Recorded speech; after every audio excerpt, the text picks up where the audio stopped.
For some reason, at 5 a.m. this morning, the Spurs decided that now was the time to trade Kawhi Leonard. That meant that I did not get any sleep at all, but it also means that we have an insane NBA trade. Now, it's very likely that this season, this trade is not going to affect who wins the championship, but I do think this trade is going to have a huge impact on the NBA in the next few years. We'll get to that when I reveal who I think is the biggest winner of this trade, but for now, let's talk about what this trade means for everyone else involved. Number 4. The Toronto Raptors. I really like what the Raptors did with this trade. They were in a very tough situation headed into this offseason because clearly the roster they had was not working. Sure, they did finish as the top seed in the Eastern Conference this season, but who cares? If there was any year for Toronto to reach the NBA Finals, it was this one, and yet again, LeBron killed them. So if you can't get to the NBA Finals with a Cavaliers team that was basically rebuilt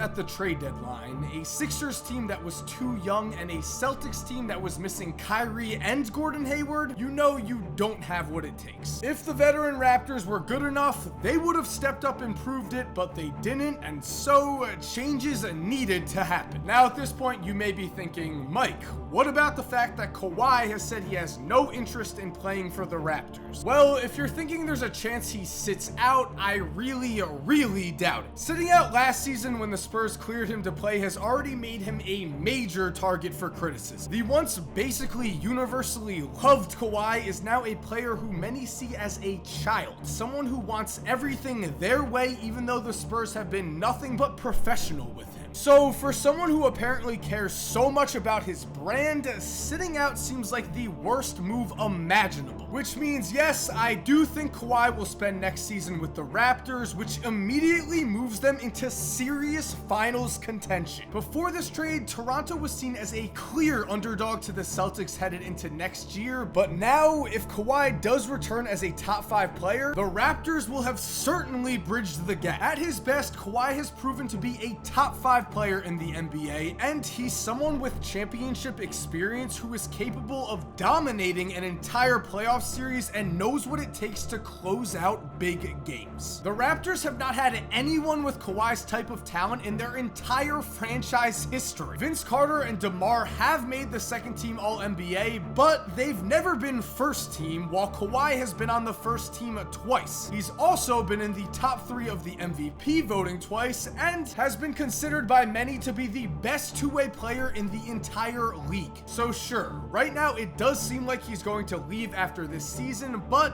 even if he does, at least Toronto decided to take a chance. Again, their current core has already reached their full potential, so now they can see what they can do with Kawhi on their team, and if things don't work out, well, both Kawhi and Danny Green are expiring deals, which means that the Raptors will have the chance to blow up their team and commit to a full rebuild if they want to. The absolute worst thing you can do in the NBA is tread water. The Raptors know this, and with this trade, by the end of next season, they're going to push in one direction or the other. Number 3, the San Antonio Spurs. I've got to say, I have mixed feelings about this trade for the Spurs. If I was San Antonio, I would have waited at least until the end of the summer to see if I could get a package that included more young talent. Look, if we're being honest here, it seems like the dynasty run the Spurs have had for the last 2 decades or so is finally over. Duncan and Parker are gone, Manu is eligible for a senior citizen discount at most restaurants, and the guy who was supposed to be a Spur for life, the man who San Antonio fans thought was going to lead them into the next era, instead decided he wanted to build his brand and that the Spurs just weren't cutting it. Now, I don't fully blame Kawhi for wanting this, and I'll get into that later, but it is clear he went about this the wrong way. Anyway though, for now, back to the Spurs. It's been said that Greg Popovich is going to retire after the 2020 season. There's no shot that Pop is going to want to coach a rebuilding team in his last 2 years, so that meant that the Spurs were going to look for an established all-star if they were forced to trade Kawhi. DeMar DeRozan is still just 28 years old. He's a 4-time all-star, and now he'll have access to the incredible shooting coaches that the Spurs have. In his time in San Antonio, Kawhi went from a shaky shooter at best to one of the top 3-point shooters in the league. Last year, DeMar notably noticeably improved his three-point shot, but still just made 31% of his threes. It'll be interesting to see just how good he can become if he continues to improve his three, and there's no reason to think that he can't, as in the last few years he's been one of the game's best mid-range shooters, and so the Spurs will just have to work on pushing his shot a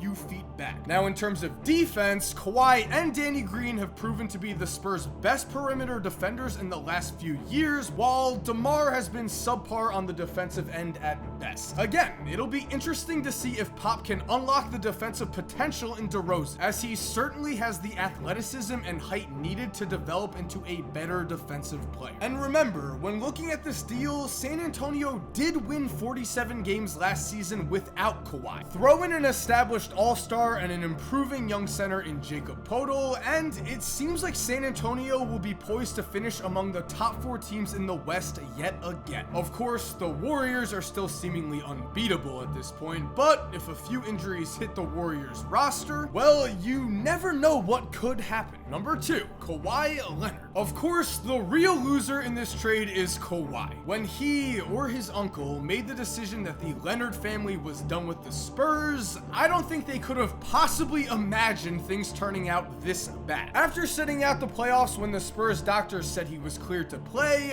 people were already questioning what was going on in Kawhi's head. Then, after he demanded a trade and told the Spurs he was not going to play for them if they did not trade him, those questions quickly turned into a sort of public outrage. Throughout this entire situation, Kawhi has looked like a child who only wants things his way and isn't willing to listen to anyone else. The Spurs organization has been nothing but good to Kawhi since they took a chance and traded an established starting level player in George Hill for Kawhi when he was still just a raw prospect. And in San Antonio, the coaches have worked tirelessly to turn that raw prospect into the star he has become now. Kawhi has won a championship with the Spurs. He has developed into one of the best players in the NBA with the Spurs, but for whatever reason, that just wasn't good enough. And again, I don't blame him for wanting to leave. If you don't remember, Jordan Brand only offered Kawhi a 4-year, $20 million extension for his shoe deal last year. That is an absolutely appalling number for one of the game's best players. In comparison, Kevin Durant signed a 10-year, $300 million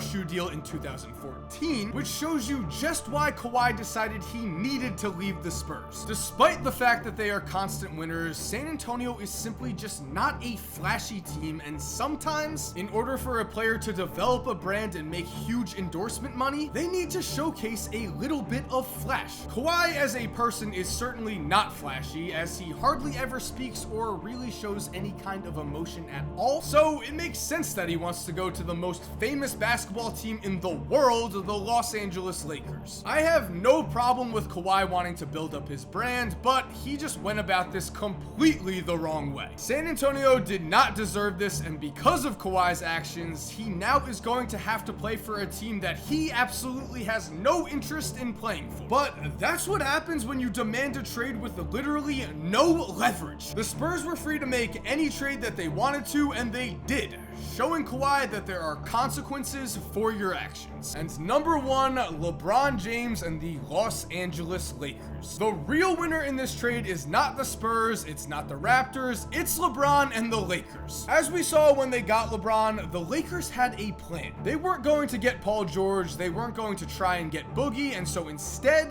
they decided to sign players such as Rajon Rondo, JaVale McGee, and Kentavious Caldwell-Pope to 1-year deals so they could target next year's free agent class. They also have made the decision not to part with their current core players in exchange for someone, Kawhi Leonard, that they could potentially get next summer without losing that young talent. This is a risky move, but it was a risk they were willing to take based on the belief of the power of LeBron James and the Los Angeles Lakers brand. The Lakers believe that they will play at a high enough level this year that when next summer rolls around, Kawhi will still want to join their team because they will have proven to be a a serious championship contender if he signs with them. And really, when you make a decision like this, it could go either way. The Knicks decided to gut their team in order to trade for Melo when they got the chance, but they should have waited until the next summer because then they would have been a serious championship contender for the next few years. Meanwhile, the Lakers themselves made the decision just last summer to not trade for Paul George, believing that he would sign with them this summer regardless, and watched as he instead made the decision to stay in OKC. That's just how life is in the NBA. Things are often very unpredictable. You never know what's going to happen, but Kawhi joining the Raptors seems like the